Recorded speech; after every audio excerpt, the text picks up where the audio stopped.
Is this the end of the Steve Kerr era? Hey, what's happening everyone? This is Switch Culture. Last time in What's Brewing in Golden State, we talked about the Warriors' young core and them getting more minutes. We saw how those guys contribute to the team, and we discussed what I envision to be the best mix of putting players on the floor to maximize the potential of the team. If you haven't seen that video, catch it here, posted in the top right corner of your screen. Today's video picks up where the last video left off. Draymond Green returned to the Warriors lineup against the Washington Wizards in his first game since being out due to injury in January. The impact was immediate. Steph Curry, who also coincidentally, or not so coincidentally, was celebrating his 33rd birthday and went off for 47 points and leading the Warriors to a win against Washington. Fast forward a couple of weeks and the Warriors fell to the Wizards after yet another poor performance. Oh yeah. Immediately after going off, Steph Curry suffered an injury at the hand, or should I say elbow, of Marcus Smart during the Warriors vs Celtics matchup. While diving for a loose ball, Marcus wiped out the most valuable left ankle in the league.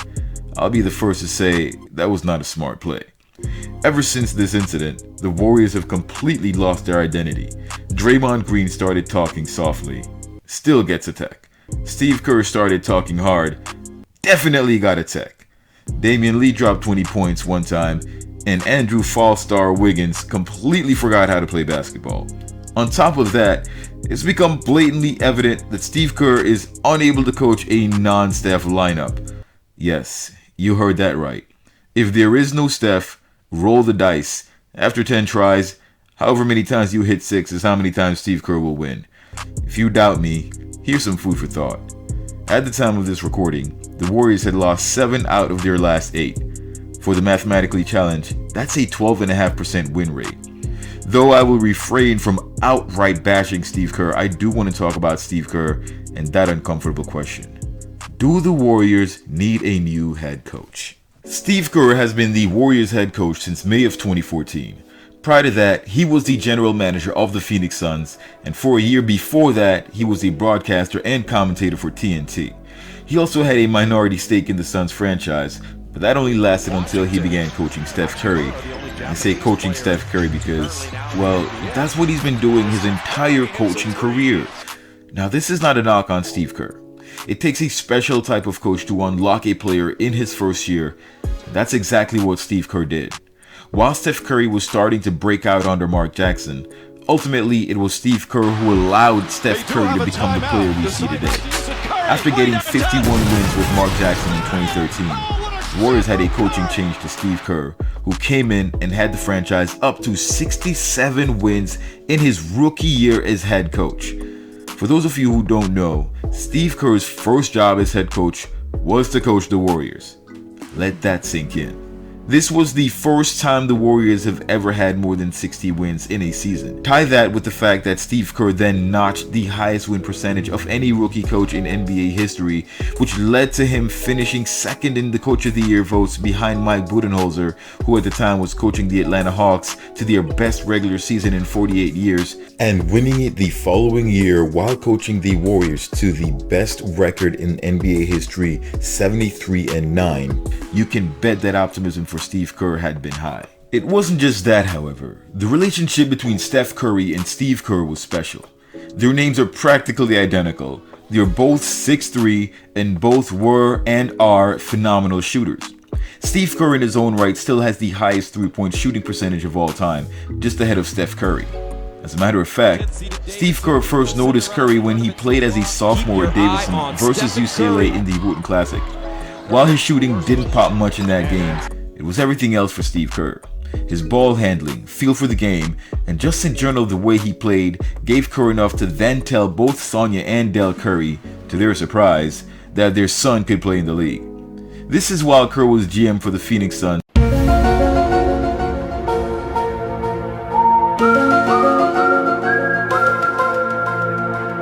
And what eventually led to him signing a contract with Golden State.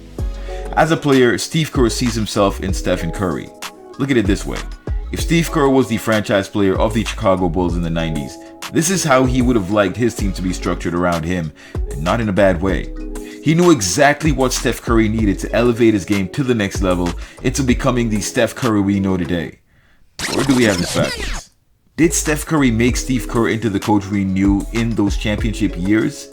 As a coach still with his first team, this is a valid question. When Kerr leapt onto the stage, so did Steph Curry. So did Draymond Green. And so did Klay Thompson. What's the deal here? Are these guys playing for the coach? Or are they playing for Steph Curry? Curry wasn't your typical superstar. He didn't walk around with macho braggadocio, as he always had that aura of humility, but just enough confidence and swag to make sure you knew that you just fell to the baby-faced assassin. While Curry didn't play with the physical dominance of spotlight ownage of a player like LeBron, who commandeered a team, taking credit for all the wins while faulting teammates for the losses, the motion offense unlocked Curry's ability to play small off-ball and come up with the big shots. His tenacity, his stamina, his quick release, and superb ball handling skills were on full display night after night as he continued to find openings against opposing teams on his meteoric rise to the level of LeBron and Kevin Durant. All carried off by his charisma, one which allowed not just his teammates but the fans and coaching staff to see him as a Golden State Warriors legend. I'd say the medical staff, but I'm sure they saw enough of him during the early years, as he never had a chance to remain healthy consistently until the transition period with Kerr. So again, was it Steph Curry that made Steve Kerr, or was it Steve Kerr that made Steph Curry? The Warriors of late have struggled, and when the team doesn't win, one of the first things many fans do is blame the players. The other thing they do is blame the coach. The way this team played in the beginning of the year posits that the team is talented, and any coach worth his salt can lead a talented team to wins. It can also be said that the team won mostly because of Steph Curry, who was leading the MVP race at the time before his subsequent shooting difficulties in the middle of the season to his injury a few weeks ago. The team has gone where Curry has gone, and that's been for the good or the bad. As of this recording, Steve Kerr is 45-88 without Steph Curry. Steve Kerr's win percentage is 34% without Steph Curry. Let that sink in. On the other hand, Steph Curry's record without Steve Kerr is 166-170. That's just a hair under 500 and includes all of his developmental years. Since then, the two have magnified each other's presence as a part of the franchise. Both have a winning record when Steve Kerr coaches Steph Curry. And that's it. Or is it?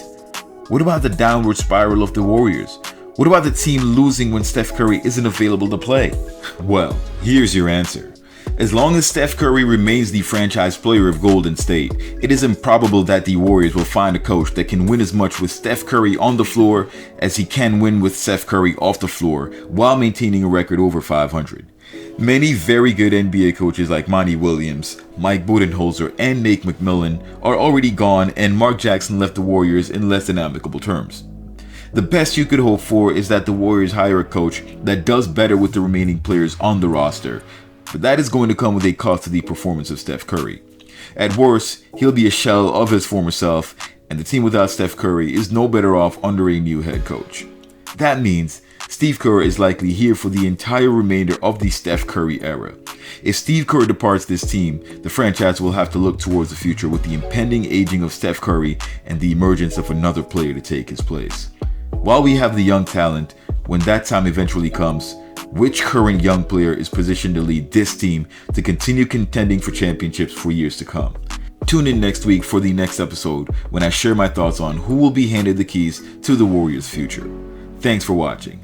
Till next time. TikTok word, I'm a player, the real player. I don't give a prayer, man, fuck a naysayer. I block so hard, sweetie get served. Call me Lonzo Ball, bitches get swerved.